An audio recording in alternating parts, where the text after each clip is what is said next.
இந்த புரிதல் கூட இல்லாத ஒரு மனிதரை வந்து விஜய் சார் கூப்பிட்டு சொல்லணும். இந்த மாதிரி தேவையில்லாதெல்லாம் பேசாதீங்க. நான் பேசிக்கிறேன். அது விஜய் சார் ஃபர்ஸ்ட் அதை ரெகக்னைஸ் பண்றாரா தெரியல. விஜய் சார் ஃபர்ஸ்ட் இது வந்து ஆதவ பேசுறதுலாம் தப்பா இருக்கு. சரியான புரிதல் இல்லாம பேசிட்டு இருக்காரு. புரிதலே இல்ல.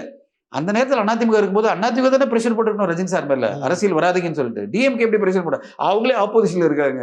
அவங்களே பிரஷர்ல இருக்காங்க. அவங்க எப்படி போய் இவரு நீங்க வராதீங்கன்னு சொல்லுவாங்க. அவங்க எப்படியாவது ஜெயிக்கணும்னு போராடிட்டு இருக்காங்க. 2019, 20 எல்லாம் ஸ்டாலின் அவர்கள் வந்து போராடிட்டு இருக்காரு. எப்படியாவது ஜெயிச்சு வரணும்னு. அவர் வந்து பிரஷர் போடுற அளவு வந்து அவருக்கு பவரே கிடையாது இல்ல. இந்த புரிதல் கூட இல்லாத ஒரு மனிதரை வந்து விஜய் சார் கூப்பிட்டு சொல்லணும். இந்த மாதிரி தேவையில்லாதெல்லாம் பேசாதீங்க. நான் பேசிக்கிறேன். நான் என்ன பேசணுமோ அதை பேசிக்கிறேன். இப்ப பாத்தீங்கன்னா முதல்வர்கள் என்ன பண்ணாரு? இப்ப திருச்சி மாநாட்டுல அவர் தான் பேசினாரு. 1 மணி நேரம் பேசினாரு. ஓகேங்களா? அவர் யாரையும் பேச விடல. என்னன்னா யாராவது ஒண்ணு பேசி இந்த மாநாட்டினுடைய ஒரு போக்கே மாத்திடுவாங்களோ, ஒரு நெகட்டிவிட்டி எதுவும் வந்துடக்கூடாது. நான் கரெக்டா பேசுறேன்னு அவ்வளவு பிரமாதமா பேசினார்.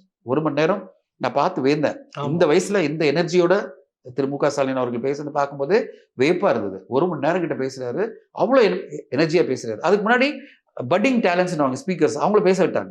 அதாவது யங்ஸ்டர்ஸ் எல்லாம் பேசினாங்க. ஆனா நான் நினைச்சு இத்தனை தலைவர் இவங்க எல்லாம் பேச போறாங்கன்னு பார்த்தா கடைசியில யாரும் பேசல. இவர் மட்டும் தான் பேசிட்டு முடிச்சிட்டாங்க மாநாட்டை.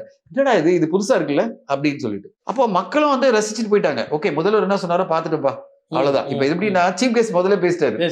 அவ்வளவுதான் மாநாடு முடிஞ்சிருச்சு. போங்கடா எல்லாரும் கிளம்புடா அப்படின்ற மாதிரி ஆயிடுச்சு இல்ல.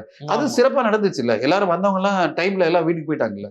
சோ நான் சொல்ல வர்றது முதல்வர் அவர்களுக்கு இருக்கிற அந்த பொறுப்புணர்ச்சி எல்லாம் இப்போ எல்லாருக்கும் இருக்கணும். இப்போ விஜய் அவர்கள் வந்து திரு விஜய் அவர்கள் அதை புரிஞ்சுக்கிட்டு அதோ நீ இது பேசாத நான் பேசிக்கிறேன். நான் பேசுற 30 நிமிஷம் போறோம். ஒரு இடத்துலயும் நான் 30 நிமிஷம் பேசுறதே போறோம். மக்கள் பேசிட்டே இருப்பாங்க. ஆல் ஓவர் வேர்ல்ட்ல வந்து அது ட்ரெண்டிங்லேயே இருக்கும். அது போறோம்.